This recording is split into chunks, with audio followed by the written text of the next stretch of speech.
Hi friends, welcome back to Rafting Magazine. This is the first episode of our outdoor cooking series. In this series, we're gonna be sharing some recipes, some tips, and some tricks to help you make better meals out on the river. We don't want you to eat any of that bagged stuff. So, I brought in my friend, Chef Robin.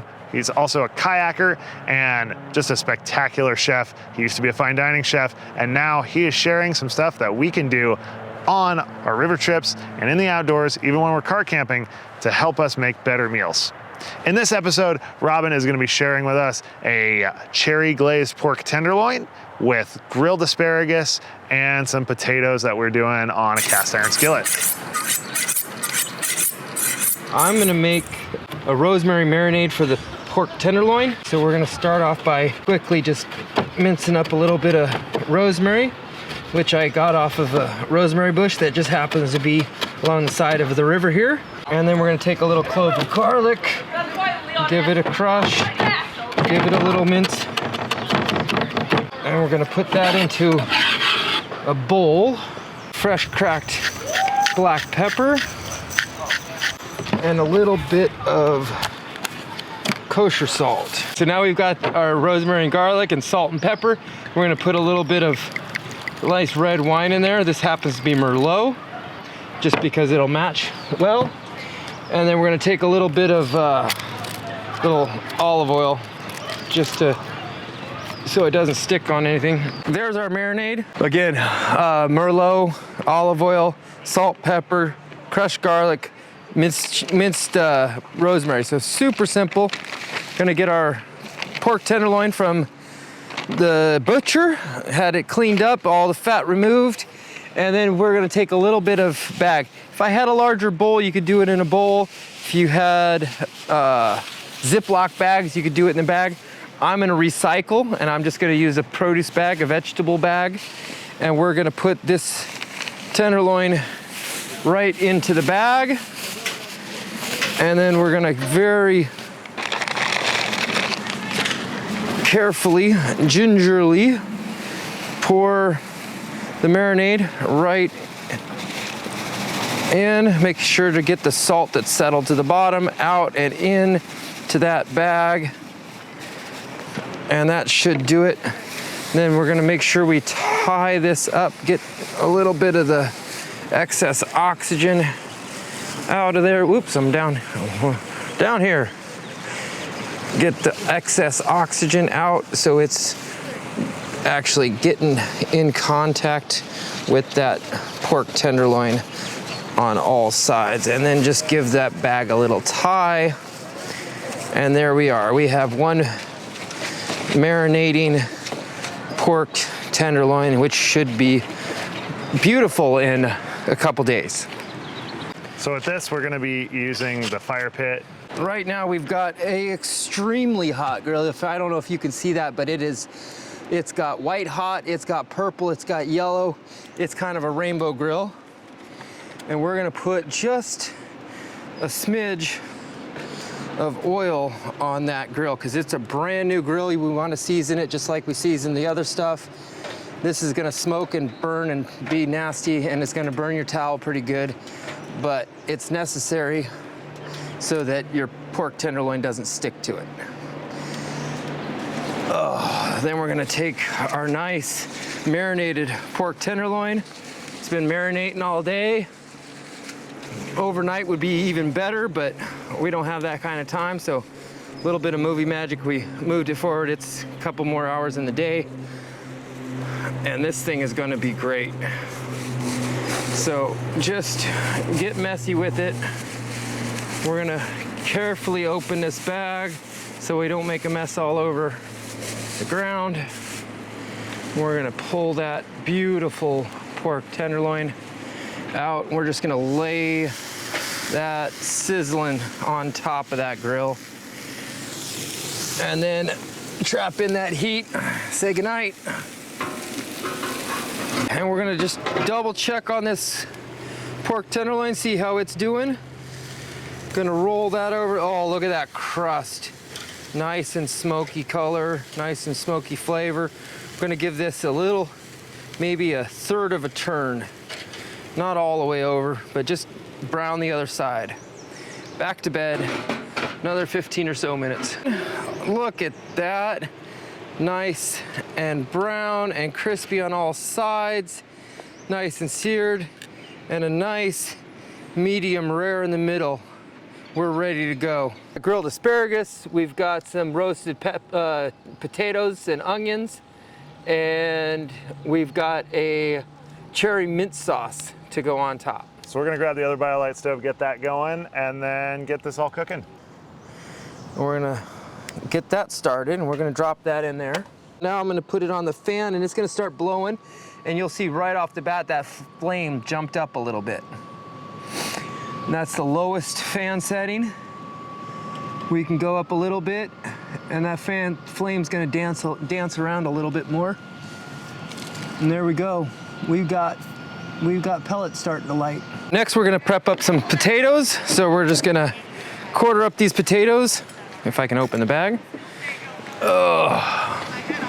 And knock out, if they're small, just do them in half. If they're big, do them in quarters. You just want even pieces so that they cook evenly. And there we go, potatoes all prepped up. Some heat going on in here, and I'm gonna use this fancy schmancy gun here, and it's looking like I'm looking at 325 degrees on this beautiful grill plate. So we're gonna just set this down somewhere where it won't burn stuff. And we're gonna put a little bit of oil, because this thing is brand new, hasn't been used ever before. And I'm gonna just give it a little season. And so what's this gonna do to this cast iron griddle? So cast iron, as it gets hot, expands, and the little pores open up. And as the pores open up, you fill it with oil, and the oil will actually soak in to the metal. And then when you cool it down, the oil gets trapped in there. So they should have done this in the factory, which it looked like they did. So we're just gonna give it a little help just in case. I'm gonna see where we're at temp-wise. Looks like 340, 350. Looks pretty good. So nice amount of oil in the middle, little oil on my potatoes. And we're just gonna give this a nice dump right into the middle. Spread them out. And all we have here so far is potatoes and rosemary, a couple whole heads of garlic, and then I'm gonna season them with salt and pepper. So a little bit of kosher salt.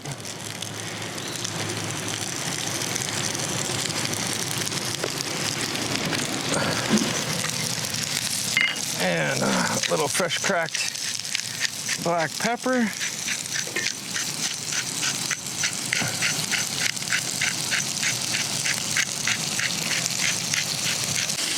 Get those moving around. Make sure they don't stick just yet.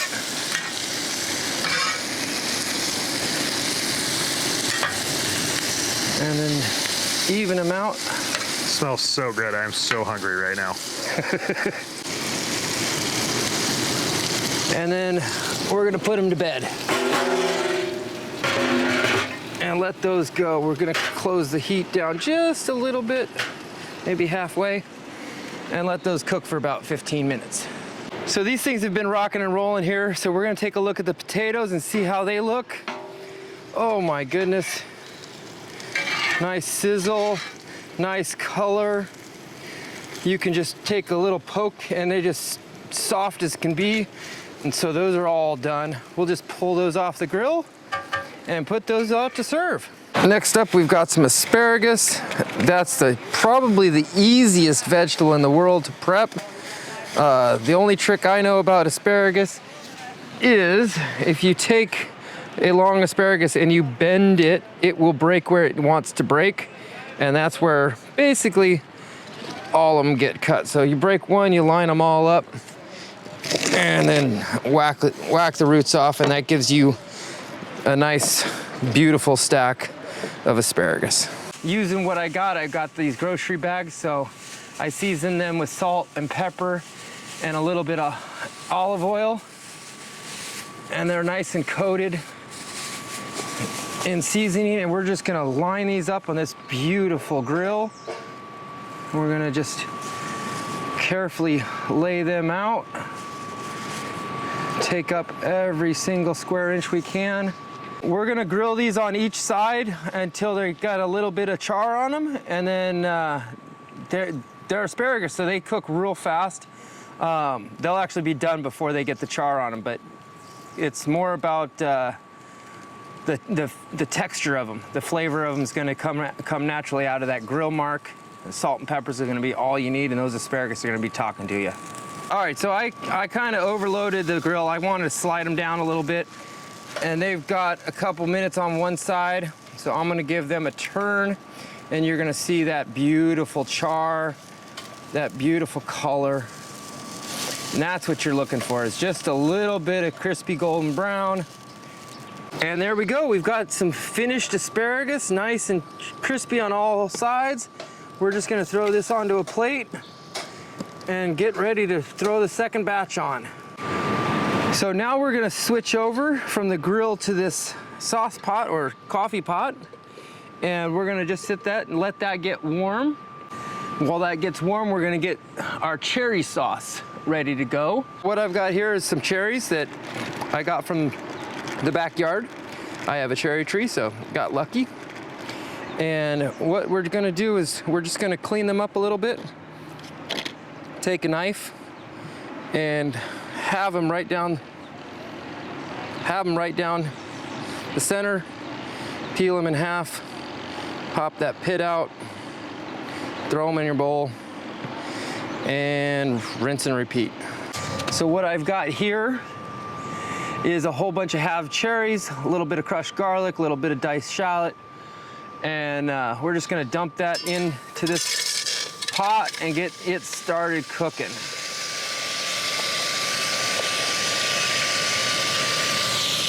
And there we go. So we've got our cherries working there a little bit. They're starting to boil. I'm gonna give them a nice stir. And you can see that it's all coming to heat. And then we're gonna hit that with a little bit of this Merlot. Just enough to cover the top. There we go. And that's gonna be our sauce that we put on our pork. We'll reduce this down until it's nice and thick. Then we'll squirt a little bit of lime juice, put a little fresh cut mint in there, and we should be good to go. Now what I gotta do here is take a little bit of this chocolate mint, which is a beautiful mint out of my garden, and we're gonna save the tops for garnish. We're gonna take the leaves. We're gonna let the wind blow them around. Just take all the leaves off and pile them up. And then I'm gonna pile all those leaves up, roll them up into kind of a cigar-like shape or other type of smoking implement. And then we're just gonna chiffonade right through here.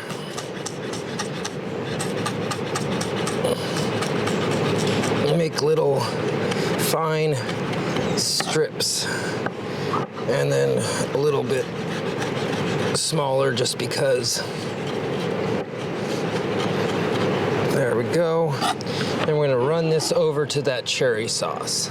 All right, well, we got our cherry sauce just absolutely max boiling. And we're gonna give it a stir. Hopefully you can see it in there. Can you see that?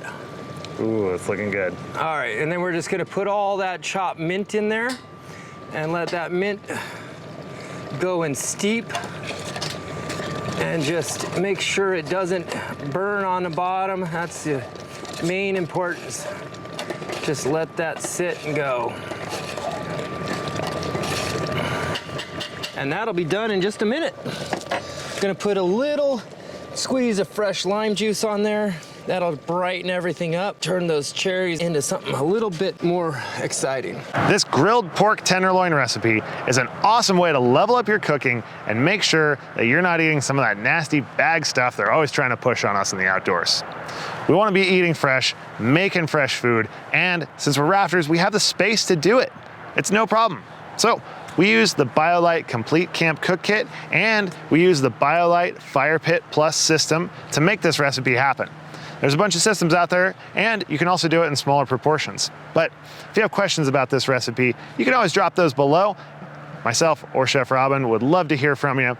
And you can also check out the Rafting Magazine recipe library. We're gonna have that on the site with a ton of awesome recipes in there. And that's gonna help you just figure out some different ideas for cooking and some different ways that you can help make your river trips just that much better. So on our next episode, look forward to Chef Robin helping us out with some fajitas, and we will see you downstream.